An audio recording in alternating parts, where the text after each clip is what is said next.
Hi friends, ನಮಸ್ಕಾರ. Welcome back to ಕರಾವಳಿ ಕಡಲು ಚಾನಲ್. ಇವತ್ತು ನಾನು ಹೊಸ ಮಣ್ಣಿನ ಪಾತ್ರೆಯನ್ನು ತಗೊಂಡಿದ್ದೀನಿ. ಮಣ್ಣಿನ ಪಾತ್ರೆ ಹೊಸದಾಗಿ ತಗೊಂಡಾಗ ಯಾವ ರೀತಿಯಾಗಿ ಯೂಸ್ ಮಾಡಬೇಕು ಅನ್ನೋದನ್ನ ನಿಮ್ಮ ಜೊತೆ ನಾನು ಇವತ್ತು ಶೇರ್ ಮಾಡ್ಕೊಳ್ತಾ ಇದ್ದೀನಿ. ಮತ್ತೆ ಮಣ್ಣಿನ ಪಾತ್ರೆ ತರುವಾಗ ಯಾವತ್ತು ಒಂದನ್ನು ತರಬಾರ್ದಂತೆ, ಜೊತೆಗೆ ತರಬೇಕು. ಅಂದ್ರೆ 2 ತರಬೇಕು, ಇಲ್ಲ 3 ತರಬಾರ್ದು, 4 ತರಬೇಕು. ನಾನು ಈ ಬಾರಿ ತರುವಾಗ 4 ತಂದಿದ್ದೀನಿ. ಹಿಂದೆ ತಂದಾಗ ಈಗ ನಾನು 1 ವರ್ಷದಿಂದ ಮಡಿಕೆಯನ್ನ ಯೂಸ್ ಮಾಡ್ತಾ ಇದ್ದೀನಿ. ಫಿಶ್ ಸಾಂಬಾರ್ ಮತ್ತೆ ಚಿಕನ್ ಸಾಂಬಾರ್ಗೆಲ್ಲ ತುಂಬಾ ಟೇಸ್ಟಿಯಾಗಿರುತ್ತೆ. ಮಡಿಕೆಯಲ್ಲಿ ಮಾಡೋದ್ರಿಂದ ಸಾರು ತುಂಬಾ ಟೇಸ್ಟಿಯಾಗಿ ಬರುತ್ತೆ. ತುಂಬಾನೇ ಒಳ್ಳೇದು. ಈ ನಾನ್ ಸ್ಟಿಕ್ ಮತ್ತೆ ಅಲ್ಯೂಮಿನಿಯಂ ಎಲ್ಲ ಬಳಸೋ ಬದಲು ಈ ರೀತಿ ಮಣ್ಣಿನ ಪಾತ್ರೆ ಬಳಸೋದು ತುಂಬಾನೇ ನಮ್ಮ ಹೆಲ್ತಿಗೆ ಒಳ್ಳೇದು. ಮಣ್ಣಿನ ಪಾತ್ರೆಯಲ್ಲಿ ಅಡಿಗೆ ಮಾಡೋದು ತುಂಬಾನೇ ಒಳ್ಳೇದು. ಹಾಗಾಗಿ ನಾನು ಎಲ್ಲವನ್ನೂ ಬದಲಾವಣೆ ಮಾಡಿಲ್ಲ, ಸ್ವಲ್ಪ ಅಷ್ಟೇ ಮಣ್ಣಿನ ಪಾತ್ರೆಯನ್ನ ಇಟ್ಕೊಂಡಿದ್ದೀನಿ. ಇವಾಗ 4 ತಂದಿದ್ದೀನಿ. ಯಾವ್ಯಾವ ರೀತಿಯ ತಂದಿದ್ದೀನಿ ಮತ್ತೆ ಅದನ್ನ ಯಾವ ರೀತಿಯಾಗಿ ಯೂಸ್ ಮಾಡಬೇಕು ಹೊಸ ಮಣ್ಣಿನ ಪಾತ್ರೆ ತಂದವಾಗ ಅಂತ ನಿಮ್ಮ ಜೊತೆ ನಾನು ಶೇರ್ ಮಾಡ್ಕೊಳ್ತೀನಿ. ಹಾಗೆ ಕೆಲವೊಬ್ರು ಹೇಳ್ತಾರೆ ಮಣ್ಣಿನ ಪಾತ್ರೆ ಗ್ಯಾಸ್ ಮೇಲೆ ಯೂಸ್ ಮಾಡೋದ್ರಿಂದ ಗ್ಯಾಸ್ ಜಾಸ್ತಿ ಖರ್ಚಾಗತ್ತೆ ಅಂತ. ಆ ಥರ ಏನೂ ಇಲ್ಲ. ಮಣ್ಣಿನ ಪಾತ್ರೆ ಗ್ಯಾಸಲ್ಲೂ ಸಹ ಮಾಡ್ಬೋದು. ಕೆಲವ್ರು ಹೇಳ್ತಾರೆ ಒಡೆದೋಗಲ್ವಾ ಮಣ್ಣಿನ ಪಾತ್ರೆ ಗ್ಯಾಸಲ್ಲಿ ಇಟ್ಟರೆ ಅಂತಾರೆ. ಅದು ಸಹ ಇಲ್ಲ, ಗ್ಯಾಸಲ್ಲಿ ಇಟ್ಟರು ಸಹ ಮಣ್ಣಿನ ಪಾತ್ರೆ ಒಡೆಯಲ್ಲ, ಆರಾಮಾಗಿ ಯೂಸ್ ಮಾಡ್ಬೋದು. ನಾವು ಉಳಿದ ಪಾತ್ರೆಯನ್ನು ಯೂಸ್ ಮಾಡಿದಾಗೆ ಮಣ್ಣಿನ ಪಾತ್ರೆನೂ ಸಹ ಗ್ಯಾಸ್ ಮೇಲೆ ಮಾಡ್ಬೋದು, ಬಳಸ್ಬೋದು. ತುಂಬಾನೇ ಚೆನ್ನಾಗಿ ಬರುತ್ತೆ. ನಾನು ಈಗ ಆಲ್ರೆಡಿ ಯೂಸ್ ಮಾಡ್ತಾ ಇದ್ದೀನಿ. ಫಿಶ್ ಸಾಂಬಾರ್ ಮಾಡ್ಲಿಕ್ಕೆಲ್ಲ ತಗೊಂಡಿದ್ದೀನಿ. ನಾನು 2 ಬಳಸ್ತಾ ಇದ್ದೀನಿ. ಚೆನ್ನಾಗಿ ಬಾಳಿಕೆ ಬಂದಿದೆ ಕೂಡ. ಮತ್ತೆ ಕೆಲವರು ಹೇಳ್ತಾರೆ ಮಣ್ಣಿನ ಪಾತ್ರೆ ಯೂಸ್ ಮಾಡುವಾಗ ಒಡೆದು ಹೋಗುತ್ತೆ ಅನ್ನೋ ಭಯದಲ್ಲಿ ಈಗಂತೂ ಯಾರು ಹೆಚ್ಚಾಗಿ ಯೂಸೇ ಮಾಡಲ್ಲ. ಇಲ್ಲ, ಒಡೆದೇನು ಹೋಗಲ್ಲ. ಅಂದ್ರೆ ನಮ್ಗೆ ಮಣ್ಣಿನ ಪಾತ್ರೆ ಮುಟ್ಟುವಾಗಲೇ ಪಟ್ ಅಂತ ನೆನಪಾಗ್ಬಿಡತ್ತೆ, ನಾವು ಮಣ್ಣಿನ ಪಾತ್ರೆ ಮುಡ್ತಾ ಇದೀವಿ, ಬಿಗಿಯಾಗಿ ಹಿಡ್ಕೊಳ್ಬೇಕು ಅಂತ ಪಟ್ ಅಂತ ನಮ್ಮ ಮೈಂಡ್ ನಮಗೆ ಎಚ್ಚರ ಮಾಡುತ್ತೆ. ಹಾಗಾಗಿ ಮಣ್ಣಿನ ಪಾತ್ರೆ ಮಾಡುವಾಗ ಆ ಥರ ಏನೂ ಆಗಲ್ಲ. ಇದುವರೆಗೂ ನನಗಂತ ಇನ್ಸಿಡೆಂಟ್ಸ್ ಆಗಿಲ್ಲ. ಮಾಡುವಾಗ ಸ್ವಲ್ಪ ನಾಜೂಕಾಗಿ ಜಾಗ್ರತೆಯಿಂದ ಮಾಡಬೇಕು ಕೂಡ. ಮಣ್ಣಿನ ಪಾತ್ರೆ ಮಾಡುವಾಗ ಸ್ವಲ್ಪ ಎಷ್ಟೇ ಗಡಿಬಿಡಿಲಿ ಕೆಲಸ ಮಾಡಿದ್ರೂ ಸಹ ಮಣ್ಣಿನ ಪಾತ್ರೆ ಹಿಡಿಯುವಾಗ ಸ್ವಲ್ಪ ಜೋಪಾನವಾಗಿ ಮಾಡಬೇಕು. ಯಾವ ರೀತಿಯಾಗಿ ಈಗ ನಾನು ಅದನ್ನ ಯೂಸ್ ಮಾಡ್ತೀನಿ ಹೊಸದು ತಂದವಾಗ. ಹಾಗೆ ನಾವು ಡೈಲಿ ಮಣ್ಣಿನ ಪಾತ್ರೆಯನ್ನ ಯೂಸ್ ಮಾಡ್ತಾ ಇರ್ತೀವಿ. ಅದರಲ್ಲೂ ಫಿಶ್ ಸಾಂಬಾರ್ ಮಾಡಲಿಕ್ಕೆ ಮಣ್ಣಿನ ಪಾತ್ರೆ ಯೂಸ್ ಮಾಡ್ತೀವಲ್ಲ, ಅದು ಡೈಲಿ ಮಾಡಿ ಮಾಡಿ ಒಂಥರ ಸ್ವಲ್ಪ ಸ್ಮೆಲ್ ಬರಲಿಕ್ಕೆ ಸ್ಟಾರ್ಟ್ ಆಗುತ್ತೆ. ಡೈಲಿ ಫಿಶ್ ಸಾಂಬಾರ್ ಮಾಡೋದ್ರಿಂದ ಈ ಮಳೆಗಾಲಕ್ಕಲ್ಲ ಅಷ್ಟು ಚೆನ್ನಾಗಿ ಡ್ರೈ ಆಗಲ್ಲ, ಹಾಗಾಗಿ ಸ್ವಲ್ಪ ಸ್ಮೆಲ್ ಬರೋ ಸ್ಟಾರ್ಟ್ ಆಗುತ್ತೆ. ಆವಾಗಲೂ ಸಹ ನಾವು ಇದೇ ಮೆಥಡನ್ನು ಯೂಸ್ ಮಾಡಿದ್ರೆ, ಅಂದ್ರೆ ನಾನು ಈಗ ಹೇಗೆ ಮಾಡ್ತೀನೋ ಅದೇ ಮೆಥಡನ್ನು ಯೂಸ್ ಮಾಡಬೇಕು. ಅಂದರೆ ಅದನ್ನು ಸಹ ಬಿಸಿದ, ಅಂದ್ರೆ ನಾನೀಗ ಗಂಜಿ ತಳಿ ಹಾಕಿ ಕುದಿಸೋದನ್ನ ಕಾಣಿಸ್ತೀನಿ. ಗಂಜಿ ತಳಿ ಅಂದ್ರೆ ಅನ್ನ ಮಾಡ್ತೀವಲ್ಲ, ಅದನ್ನ ಬಸಿದವಾಗ ಸಿಗತ್ತಲ್ಲ, ಆ ತಳಿಯನ್ನ ನಾನಿಲ್ಲಿ ಬಳಸ್ತಾ ಇದ್ದೀನಿ. ಅದನ್ನ ನಾನೀಗ ನಿಮ್ಮ ಜೊತೆ ಶೇರ್ ಮಾಡ್ತೀನಿ, ನೋಡ್ಕೊಂಬನ್ನಿ. ಹಳೆ ಮಣ್ಣಿನ ಪಾತ್ರೆ ಯೂಸ್ ಮಾಡಿ ನಿಮಗೆ ಹಾಗೇನಾದ್ರೂ ಬ್ಯಾಡ್ ಸ್ಮೆಲ್ ಬರ್ತದೆ ಅಂತ ಅನ್ಸ್ದಾವಾಗ್ಲೂ ಸಹ ಇದೇ ರೀತಿ ಮೆಥಡ್ ಅನ್ನ ಯೂಸ್ ಮಾಡಬಹುದು. ಮಣ್ಣಿನ ಪಾತ್ರೆ ಕೆಲವೊಬ್ರು ಯೂಸ್ ಮಾಡ್ತಾ ಇರಬಹುದು, ಅವರಿಗೂ ಸಹ ಅವರು ಬೇರೆದೇ ರೀತಿಯಲ್ಲಿ ಟ್ರೈ ಮಾಡಿರ್ಬಹುದು, ಬೇರೆ ತರನು ಇರಬಹುದು. ಆದ್ರೆ ನಾನು ಯಾವ ರೀತಿ ಮಣ್ಣಿನ ಪಾತ್ರೆನ ತಂದವಾಗ ಯೂಸ್ ಮಾಡ್ತೀನಿ ನೋಡಿ, ಅದನ್ನ ಮಾತ್ರ ನಿಮ್ ಜೊತೆ ನಾನು ಶೇರ್ ಮಾಡ್ಕೊಳ್ತಾ ಇದ್ದೀನಿ. ನೀವು ಯಾವ ರೀತಿಯಾಗಿ ಯೂಸ್ ಮಾಡ್ತೀರಾ, ಅಥವಾ ನಿಮ್ಮ ಮನೇಲಿ ಯಾವ ರೀತಿಯಾಗಿ ಹೊಸ ಪಾತ್ರೆ ತಂದಾಗ ಯೂಸ್ ಮಾಡ್ತಾ ಇದ್ದೀರಾ, ಅದನ್ನು ಸಹ ನನಗೆ ಕಮೆಂಟ್ ಬಾಕ್ಸ್ ಅಲ್ಲಿ ತಿಳಿಸಿರಿ. ಯಾರಾದರೂ ನನ್ನ ಚಾನಲ್ನ ಸಬ್ಸ್ಕ್ರೈಬ್ ಮಾಡದೆ ನೋಡ್ತಾ ಇದ್ದೀರಾ, ದಯವಿಟ್ಟು ಸಬ್ಸ್ಕ್ರೈಬ್ ಮಾಡ್ಕೊಂಡು ನೋಡಿರಿ. ಹಾಗೆ ಪಕ್ಕದಲ್ಲಿರುವ ಬೆಲ್ ಬಟನ್ ಅನ್ನು ಸಹ ಒತ್ತಿರಿ. ವಿಡಿಯೋ ನೋಡುವುದರ ಮೂಲಕ ನನಗೆ ಸಪೋರ್ಟ್ ಮಾಡಿರಿ. ಹೊಸಬ್ರು ಯಾರಾದ್ರೂ ನನ್ನ ಚಾನಲ್ನ ನೋಡ್ತಾ ಇದ್ರೆ ಸಬ್ಸ್ಕ್ರೈಬ್ ಮಾಡ್ಕೊಂಡು ನೋಡಿರಿ. ಬನ್ನಿ ಈಗ ನೋಡೋಣ. ನೋಡಿ, ನಾನು ಈ ಥರದ್ದು 2 ತಗೊಂಡಿದ್ದೀನಿ. ಇದು ನನಗೆ ಪಾಟ್ ಬಿರಿಯಾನಿ ಮಾಡಲಿಕ್ಕೆ ತುಂಬ ಈಸಿ ಆಗುತ್ತೆ ಅಂತ ಈ ರೀತಿ ಇದನ್ನ ತಗೊಂಡಿದ್ದೀನಿ. ನಾನು ಒಂದನ್ನು ಯೂಸ್ ಮಾಡಿಬಿಟ್ಟು ನಾನು ಪಾಟ್ ಬಿರಿಯಾನಿನೂ ಸಹ ಮಾಡಿದ್ದೀನಿ. ತುಂಬ ಟೇಸ್ಟಿಯಾಗಿ, ತುಂಬ ಸೂಪರಾಗಿ, ಪರ್ಫೆಕ್ಟಾಗಿ ಸಹ ಬಂದಿತ್ತು. ನಿಮ್ಮ ಜೊತೆ ಇನ್ನೊಮ್ಮೆ ನಾನು ಮಾಡಿದವಾಗ ಶೇರ್ ಮಾಡ್ಕೊಳ್ತೀನಿ. ಇದನ್ನು ಇವಾಗ ತಂದು ಯೂಸ್ ಮಾಡಿದ್ದೀನಿ. ಈ ಥರ 2 ತಗೊಂಡಿದ್ದೀನಿ ಪಾಟ್ ಬಿರಿಯಾನಿ ಮಾಡಲಿಕ್ಕೆ.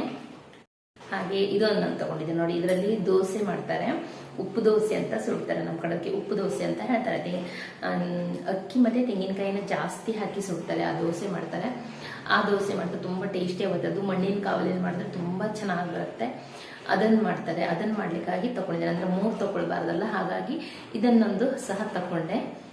ಇದೊಂದು ನೋಡಿ, ಈ ಥರ ಇದೆ ಮಣ್ಣಿಂದ ಕಾವಲಿ. ಇದನ್ನು ಸಹ ಒಂದನ್ನು ತಗೊಂಡಿದ್ದೀನಿ. ಈಗ ಯಾವ ರೀತಿಯಾಗಿ ಬಳಸೋದು ಹೊಸ ತಂದವಾಗ ಅಂತ ನೋಡೋಣ. ಇದು ನೋಡಿ 4 ತಗೊಂಡಿದ್ದೀನಿ ನಾನಿಲ್ಲಿ ನೋಡಿ. ಇದೊಂದು 2 ಫಾಟನ್ನು ತಗೊಂಡಿದ್ದೀನಿ. ಆಲ್ರೆಡಿ ಇದರಲ್ಲಿ ನಾನು ತಳಿ ಹಾಕಿ ಇಟ್ಟಿದ್ದೀನಿ. ಅಂದರೆ ಒಮ್ಮೆಲೆ ನನಗೆ ತಳಿ ಸಾಕಾಗಲ್ಲ ಅಂತ ನಾನು ಕಲೆಕ್ಟ್ ಮಾಡ್ಕೊಂಡಿದ್ದೀನಿ. ಈಗ ಯಾವ ರೀತಿ ಮಾಡೋದಂತ ನೋಡೋಣ. ನೋಡಿ ನಾನು ಇಲ್ಲಿಗೆ 3 ಗ್ಯಾಸ್ ಮೇಲೆ ಇಟ್ಕೊಂಡಿದ್ದೀನಿ. ನನ್ನ ಹತ್ರ 3 ಗ್ಯಾಸ್ ಬಾರ್ ಇರೋದು, ಹಾಗಾಗಿ 3 ಇಟ್ಕೊಂಡಿದ್ದೀನಿ. ಇವಾಗ ನಾನೆಲ್ಲವನ್ನು ಗ್ಯಾಸ್ ಆನ್ ಮಾಡ್ಕೊಳ್ತಾ ಇದ್ದೀನಿ. ಇವಾಗ ನೋಡಿ ನಾನಿಲ್ಲಿ ಎಲ್ಲ ದಿನದ ಅನ್ನ ಬಾಗಿಸಿರುವ ಗಂಜಿ ತಳಿಯನ್ನು ಕಲೆಕ್ಟ್ ಮಾಡ್ಕೊಂಡಿದ್ದೀನಿ. ಅಂದರೆ ಕುಕ್ಕರಲ್ಲಿ ಮಾಡಿದ್ರೆ ಈ ತಳಿ ಸಿಗಲ್ಲ, ಪಾತ್ರೆಯಲ್ಲಿ ಮಾಡಿಕೊಂಡ್ರೆ ಈ ಥರ ತಳಿ ಸಿಗುತ್ತೆ. ಇದಕ್ಕೆ ನಮ್ಮ ಕಡೆ ತಳಿ ಅಂತ ಹೇಳ್ತೀವಿ. ಅನ್ನ ಮಾಡಿರ್ತೀವಲ್ಲ ಅದನ್ನು ಬಗ್ಸ್ಕೊಳ್ಬೇಕು, ಅಂದರೆ ಬಾಗಿಸ್ಕೊಳ್ಬೇಕು ಅಂತೀರಿ ನಮ್ಮ ಕಡೆ. ಬಾಗಿಸ್ಕೊಂಡವಾಗ ಈ ಥರ ತಳಿ ಸಿಗತ್ತೆ. ಆ ತಳಿಯನ್ನು ನಾನು ಕಲೆಕ್ಟ್ ಮಾಡಿ ಇಟ್ಕೊಂಡಿದ್ದೀನಿ. ಅಂದರೆ ನಾವು ಸ್ವಲ್ಪ ಜನ ಇರೋದ್ರಿಂದ ಸ್ವಲ್ಪ ಇರುತ್ತೆ, ಹಾಗಾಗಿ ನಾನಿಲ್ಲೇ 2 ದಿವಸದ್ದು ಕಲೆಕ್ಟ್ ಮಾಡ್ಕೊಂಡಿದ್ದೀನಿ. ಇವಾಗ ಮಣ್ಣಿನ ಪಾತ್ರೆಯಲ್ಲಿ ಹಾಕಿ ಕುದಿಸಿ ಇಡೋಣ. ನಿಮ್ಗೆ ಅದನ್ನು ಶೇರ್ ಮಾಡ್ತೀನಿ. ಇವಾಗ 3 ಪಾತ್ರೆನ ಇಟ್ಕೊಂಡಿದ್ದೀನಿ. ಇದಕ್ಕೂ ಸಹ ತಳಿಯನ್ನು ಹಾಕೊಳ್ತಾ ಇದ್ದೀನಿ.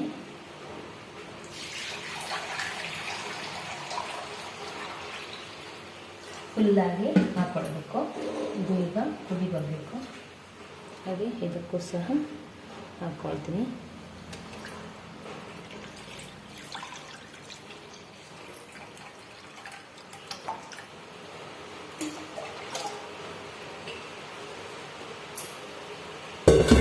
ಮೂರು ಪಾತ್ರೆಗೂ ಸಹ ನಾನು ಗಂಜಿ ತಳಿಯನ್ನು ಹಾಕ್ಕೊಂಡಿದ್ದೀನಿ. ಈಗ ಇದಕ್ಕೂ ಸಹ ಗ್ಯಾಸ್ ಆನ್ ಮಾಡ್ಕೊಳ್ಳೋಣ. ಇದಕ್ಕೂ ಎಲ್ಲ ಹಾಕಿದ್ದೀನಿ, ಹಾಗೆ ಇದಕ್ಕೂ ಹಾಕಿದ್ದೀನಿ.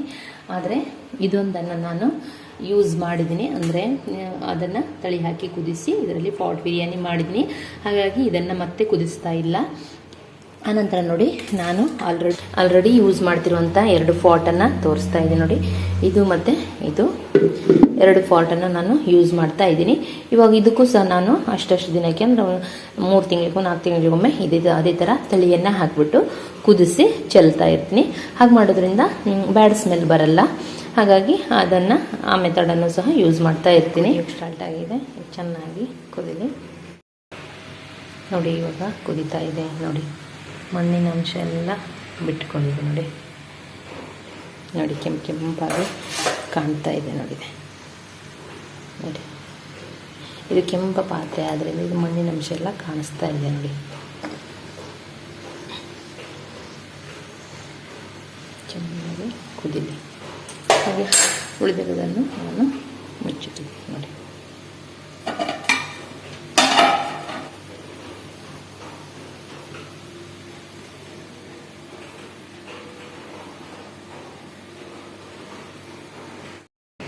ನೋಡಿ ಚೆನ್ನಾಗಿ ಕುದೀತಾ ಇದೆ. ಇಷ್ಟು ಕುದ್ರೆ ಸಾಕು. ಇವಾಗ ಗ್ಯಾಸನ್ನು ಆಫ್ ಮಾಡೋಣ. ಇದನ್ನು ಮುಚ್ಚಿಟ್ಬಿಡೋಣ. ಅಲ್ಲೇ ಕೂಲಾಗಬೇಕದು. ಇವತ್ತೊಂದು ದಿನ ಮುಚ್ಚಿಟ್ಬಿಡೋಣ. ನಾಳೆಗೆ ಅದನ್ನು ಯೂಸ್ ಮಾಡ್ಕೊಳ್ಬೋದು. ಹಾಗೆ ಉಳಿದಿರೋದು ಇದು ಸಹ ಕುದಿ ಬರಲಿಕ್ಕೆ ಸ್ಟಾರ್ಟ್ ಆಗಿದೆ. ಇದು ಸಹ ಅದೇ ಥರ ಕುದಿಯೋ ನಂತರ ಮುಚ್ಚಿಟ್ಬಿಡೋಣ. ಇದು ಇನ್ನೂ ಕುದಿಯೋಕ್ಕೆ ಸ್ಟಾರ್ಟ್ ಆಗಿಲ್ಲ ನೋಡಿ. ಇದೇ ರೀತಿಯಾಗಿ ಕುದಿಸ್ಬಿಟ್ಟು ಚೆನ್ನಾಗಿ ಕುದಿಯುವ ನಂತರ ಮುಚ್ಚಿಟ್ಬಿಡಬೇಕು. ಒಂದಿನ ಫುಲ್ ಅದನ್ನು ಹಾಗೆ ಬಿಟ್ಟಿಟ್ರೆ ಮಾರನೇ ದಿವಸ ಅದನ್ನು ತೊಳ್ಕೊಂಡು ನೀಟಾಗಿ ಕ್ಲೀನ್ ಮಾಡಿಕೊಂಡು ಬಳಸ್ಕೊಳ್ಬೋದು. ಎರಡನ್ನೂ ಸಹ ಅದೇ ರೀತಿಯಾಗಿ ಮಾಡೋದು ನೋಡಿ. ಇದು ಸಹ ಕುದೀತಾ ಇದೆ. ಇವಾಗ ಇದು ಗ್ಯಾಸನ್ನು ಆನ್ ಮಾಡ್ಕೊಳ್ಳೋಣ. ಹಾಗೆ ಇದು ಸಹ ಕುದಿ ಬಂದಿದೆ. ಇದನ್ನು ಸಹ ಆಫ್ ಮಾಡ್ಕೊಳ್ಳೋಣ ನೋಡಿ. ಇವಾಗ ಇದು ಜಸ್ಟ್ ಕುದಿಯೋಕ್ಕೆ ಸ್ಟಾರ್ಟ್ ಆಗಿದೆ ನೋಡಿ. ಈ ಕಲರೆಲ್ಲ ನೋಡಿ ಚೇಂಜ್ ಆಗಿ ಬಂತು ನೋಡಿ.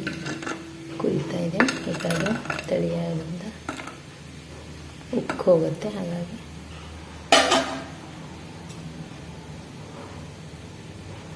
ಇಷ್ಟು ಕುದಿ ಬಂತು. ಇವಾಗ ನಾನು ಇದನ್ನು ಆಫ್ ಮಾಡ್ಕೊಳ್ತೀನಿ.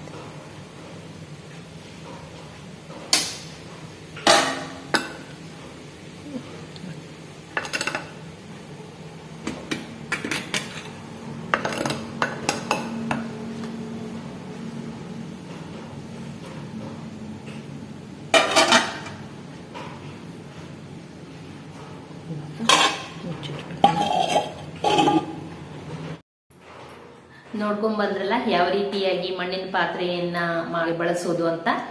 ನೀವು ಸಹ ಇದೇ ರೀತಿಯಾಗಿ ಮಾಡಬಹುದು. ಅದನ್ನ ಕುದಿಸ್ಬಿಟ್ಟು ಒನ್ ಡೇ ಫುಲ್ ಅದರಲ್ಲಿಟ್ರೆ ಒಳ್ಳೇದು. ಕುದಿಸ್ಬಿಟ್ಟು ಮುಚ್ಚಿ ಇಟ್ಬಿಡಿ. ಮಾರನೇ ದಿನ ಅದನ್ನ ಕ್ಲೀನ್ ಆಗಿ ತೊಳೆದ್ಬಿಟ್ಟು ಯೂಸ್ ಮಾಡಿದ್ರೆ ನಾವು ಅದರಲ್ಲಿ ಅಡಿಗೆ ಮಾಡಿದವಾಗ ಯಾವುದು ಮಣ್ಣಿನ ಸ್ಮೆಲ್ ಬರಲ್ಲ, ಚೆನ್ನಾಗೇ ಇರುತ್ತೆ.